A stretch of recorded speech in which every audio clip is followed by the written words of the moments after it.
আসসালামু আলাইকুম।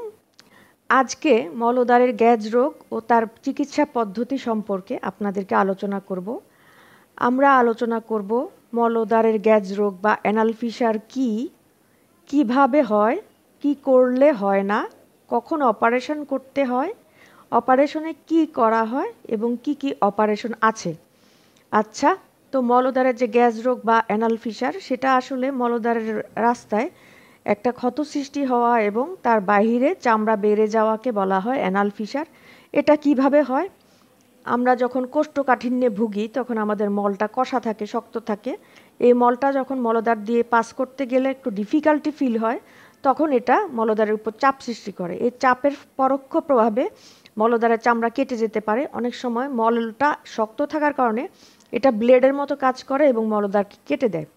মলদ্বারকে কেটে দেওয়ার ফলে ওই জায়গাটা থেকে ব্লিডিং হয়, ওই জায়গাটা অত্যন্ত স্পর্শকাতর হয়ে যায় এবং ব্যথা হয়। রোগী অনেক ব্যথা ফিল করে এবং এটা যদি দীর্ঘমেয়াদী হয় তখন দেখা যায় যে চামড়াটা কেটে গেছে সেটা বাইরে চলে আসে এবং এটা আস্তে আস্তে বড় হয়ে গ্যাজের মতো একটা ছোট্ট একটা চামড়ার একটা অংশের মতো বোঝা যায়। তো এটা হচ্ছে অ্যানাল ফিসার এবং কিভাবে হয় সেটা।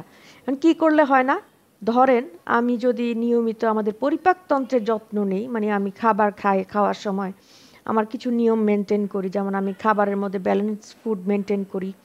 আমি যদি সবজি বেশি খাই, তাহলে পর্যাপ্ত পরিমাণে পানি পান করি, তাহলে নিয়মিত খাদ্যাভ্যাস যদি নির্দিষ্ট সময়ে আমি খাদ্য গ্রহণ করি, চা, কফি, অ্যালকোহল এগুলো থেকে আমি দূরে থাকি, তাহলে আমার পরিপাকতন্ত্র ভালো থাকবে। এর ফলে আমরা যে খাবারটা খাবো সেটা সুন্দরভাবে হজম হবে এবং নরম মল উৎপাদন করবে। নরম মল দিয়ে কখনো অ্যানাল ফিসার হয় না।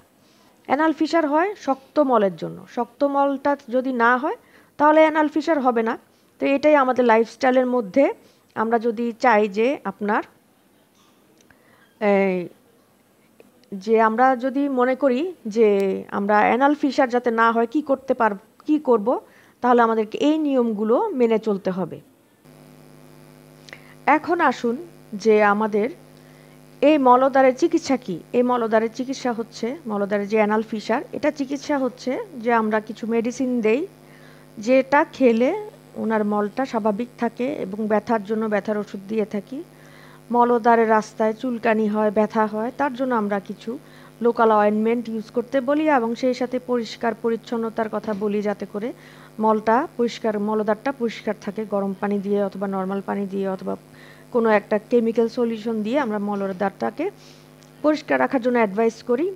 কিন্তু আসলে সবার ক্ষেত্রে কিন্তু আমাদের এটা মেডিসিনেও এটা রিকভারি হয় না। সেক্ষেত্রে আমাদের কি করতে হয়? আমরা অপারেশনে যেতে হয়। অপারেশন আসলে কিভাবে হয় সে জিনিসটা সাধারণ মানুষ জানে না। তো সাধারণ মানুষকে বোঝানোর জন্যই আজকে আমরা অপারেশন পদ্ধতিটা সম্পর্কে আপনাদেরকে একটা আইডিয়া দিব। আমরা সবাই লক্ষ্য করলেই দেখতে পাবো যে মল যখন আমাদের শরীর দিয়ে বের হয় তখন মলদ্বারটার মধ্যে একটা চাপ সৃষ্টি হয়। কিছুক্ষণ আমরা মলটাকে আমরা হোল্ড করে রাখি, এরপর আমরা ওয়াশরুমে যাওয়ার পর আমরা প্রপারলি আমরা পজিশনে যাওয়ার পরে আমাদের মলদ্বারটা যেটার মুখ থাকে সেটার মুখটা থাকে এরকম বন্ধ, একটা রাবার ব্যান্ডের মতো। এই রাবার ব্যান্ডের মতো একটা জিনিস দ্বারা এটা মলদ্বারটা বন্ধ থাকে। কিন্তু যখনই আমরা এটাকে চাপ দেই, কমফোর্ট ফিল করি যে এখন আমরা বাথরুম করতে পারবো, তখন আমাদের মলদ্বারটা একটু ডাইলেট হয়, রিল্যাক্স হয়।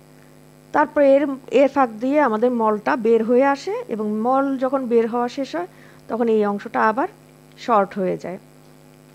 তো এই যে আমাদের এই যে গোলাকার রাবার ব্যান্ডের মতো একটা তো জিনিস, এই যে রাবার ব্যান্ডের মতো জিনিস, এটা হচ্ছে একটা মাংসপেশি। এটা আমাদের মলের মাঝখানে একদম নিচের অংশে গোল করে সারাউন্ড করে থাকে, আমাদের মলটাকে এভাবে সারাউন্ড করে থাকে।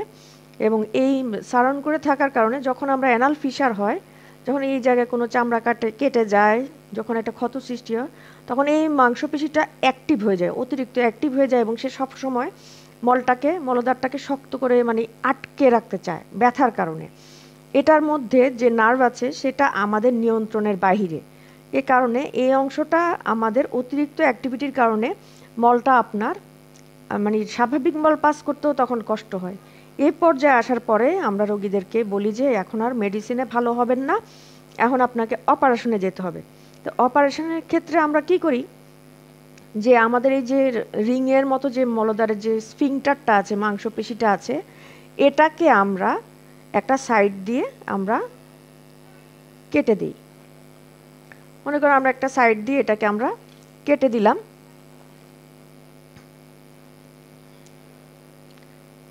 আমরা কেটে দিলাম, কেটে দিলে কি হলো, এটা এক সাইডটা লুজ হয়ে গেল এবং তার ফলে কি হয় যে আমরা মলটা পাস করার সময় এখন যে চাপটা লাগছিল সেই চাপটা কম লাগবে এবং মলদ্বারের রাস্তা বড় হবে এবং মলদ্বারের মধ্যে রক্ত চলাচল বাড়বে, মলদ্বারের ভিতরে যে ক্ষত আছে সেটা তাড়াতাড়ি শুকাবে। এখন অনেকে প্রশ্ন করতে পারেন যে আপনি যে এটা কেটে দিলাম তাহলে আমার এটা কি এটা ক্ষতি হবে কিনা, তাহলে কি সবসময় কি মলদ্বারটা মানে প্রসারিত থাকবে, মলদ্বারটা কি আর কখনো এটা কন্ট্রোল করতে পারবে না? আসলে সেটা না। আল্লাহর রহমতে আমাদের শরীরে এই মাংসপেশি ছাড়াও আরও মলদ্বারকে সাপোর্ট দেওয়ার জন্য আরও মাংসপেশি আছে যেগুলো দিয়ে আমরা স্বাভাবিক মলত্যাগ এবং স্বাভাবিক জীবনযাপন করতে পারি, যাতে করে আপনার মলদ্বার দিয়ে বায়ু পাস করা, মলদ্বার দিয়ে মল পাস করাতে কোনো অসুবিধা হয় না। কিন্তু এটা আমরা অনেক পদ্ধতিতে করতে পারি। এটা আমরা যদি একটা বড় একটা ছুরি দিয়ে মলদ্বারের মধ্যে ঢুকিয়ে তারপর আমরা কাটি, তাহলে কি হয় যে একটা বড় একটা স্কার পরে। এটা অনেকে আজকাল পছন্দ করেন না। তো কেটে অপারেশন করলে আমাদের এই ধরনের একটা জায়গায় কাটা পড়ে এবং সেখান দিয়ে আমরা যন্ত্রপাতি ঢুকিয়ে এই মাংসপেশিটাকে আমরা বের করে নিয়ে এসে আর তারপর আমরা এটাকে কেটে দিই। আর যদি আমরা চাই যে আমরা এর থেকেও আধুনিক পদ্ধতিতে যেতে চাচ্ছি, সেক্ষেত্রে আমরা বলতে পারি যে আমাদের কাছে লেজারের একটা অপশন আছে। লেজারটা কি করে, আমার যে মলদ্বারটা আছে তার সেই মলদ্বারের এক সাইডে একটা ছোট্ট একটা ছিদ্র করবে এবং সেই ছিদ্র দিয়ে এই তারের মতো একটা যন্ত্র ঢুকবে, ঢুকে এই মাংসপেশিটাকে সে নিয়ে আসবে এবং সে লেজারের যে তাপ আছে সেই তাপের মাধ্যমে সেটাকে কেটে ফেলবে এবং বের হওয়ার সময় বা তারটা আবার সেই ছিদ্র দিয়ে বের হয়ে যায়, ফলে এখানে কোনো বড় ধরনের কাটা ছিঁড়া হয় না। তো যাদের ইয়াং বয়সে অ্যানাল ফিশার হয় তাদের ক্ষেত্রে কিন্তু লেজারটা অনেক বেশি অ্যাপ্রোপ্রিয়েট। আমাদের কাছে এখন আলহামদুলিল্লাহ আমরা কেটেও প্রচুর অ্যানাল ফিশার অপারেশন করেছি, এখন আমরা লেজারটাও প্র্যাকটিস করছি। লেজার দিয়ে অপারেশনেরও আউটকাম খুবই ভালো, আপনারা চাইলে সেটা অ্যাভেল করতে পারেন আমাদের সেন্টারে অথবা অন্য কোথাও।